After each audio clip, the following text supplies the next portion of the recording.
Hi, good morning everyone. This is Akhand Pratap Singh from Comments. I take care of dynamic events in Baha. And this year we are planning to do something new. This is for the first time in Baha history that we are doing a workshop on dynamic events and endurance. So this event is organized in Bhimavaram.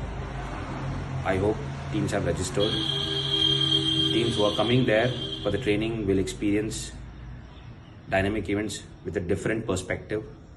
We'll tell you what to do, what not to do in dynamic events or in endurance. You'll have a hands-on experience with the buggy on a simulation track or a track which is very close to the main Baha site. So we are simulating some of the conditions of Baha site in Bhimavaram on ground, and you guys will be asked to drive under our expertise, and we'll have team members guiding you through that obstacles.